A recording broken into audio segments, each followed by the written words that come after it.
The process of selection. अब selection किस तरह से किया जाता है। सबसे पहले तो प्राइमरी मीटिंग यानी कि एक फर्स्ट मीटिंग रखी जाती है जिसमें कैंडिडेट को वेलकम किया जाता है और उसे रिसेप्शनिस्ट के द्वारा इन्वेस्टिगेशन के लिए मीन्स अलॉट किया जाता है। पहले तो आपको रिसेप्शनिस्ट जो होती है वही आपसे सवाल जवाब पूछती है।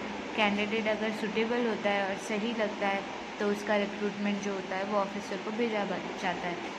ऑफिसर जब इंफॉर्मेशन लेता है और उसकी नॉलेज और स्किल्स और काम की कैपेबिलिटी देखता है तो कैंडिडेट के बारे में फिर वो आगे अच्छे से एक बार वापस से देखता है। अगर वो सूटेबल होगा तो वो उसके लिए आगे नेक्स्ट स्टेप उठाता है और अगर नहीं होता है तो वो पहले ही स्टेप में उसे रोक देता है। तो प्राइमरी मीटिंग में अगर वो फुलफ़िल हो जाता है तो उससे उनका टाइम भी बचता है और ऑफिसर का प्रोसेस भी आसान हो जाता है।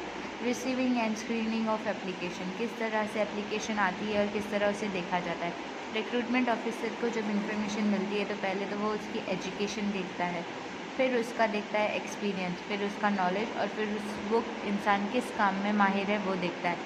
जब ये सारी चीज़ें वो नोटिफाई कर लेता है तो क्वालिफ़िकेशंस में वो ये ध्यान देता है कि मार्कशीट उसकी उसमें क्या मार्क्स हैं, एक्सपीरियंस में उसका सर्टिफिकेट क्या है और इस तरह से उसका एप्लीकेशन उसने किस तरह भरा है, कोई इनकम्प्लीट सेक्शन तो नहीं है, कोई रिजेक्टेड चीज़ या कोई ऐसी चीज़ तो नहीं है। इन सब चीज़ों का ध्यान रखा जाता है। टेकिंग नेसेसरी टेस्ट, अच्छे से हर चीज़ का टेस्ट किया जाता है। कैंडिडेट्स की एप्लीकेशन जो होती हैं वो एक्सेप्ट करने के बाद जो टेस्ट रखा जाता है उसके अंदर अलग अलग तरह के सवाल पूछे जाते हैं, मेंटल, फिज़िकल और स्किल्स वाले हर तरह के काम के।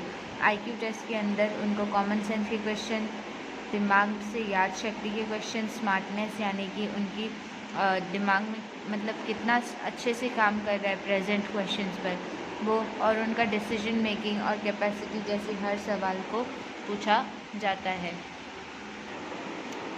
फिर एप्टीट्यूड टेस्ट किया जाता है यानी कि उनका ये जो टेस्ट होता है वो उनका इंटरेस्ट देखने के लिए होता है कि वो किस चीज़ में इंटरेस्टेड है, फिर उस हिसाब से उन्हें सिलेक्ट किया जाता है। ट्रेड टेस्ट किया जाता है यानी कि क्या उनके अंदर ये एक स्किल है कि वो किसी भी चीज़ को ट्रेड कर पाए, यानी सेलिंग एंड बाइंग का हुनर उनमें है या नहीं है। फिर साइकोलॉजिकल टेस्ट किया जाता है जिससे उनका नेचर, कॉन्फिडेंस और उनका एटीट्यूड और उनकी आदतें पता चले ताकि वो उनके एनवायरनमेंट में एक अच्छे मीन्स वर्कर के तौर पे जाने जाएंगे या नहीं।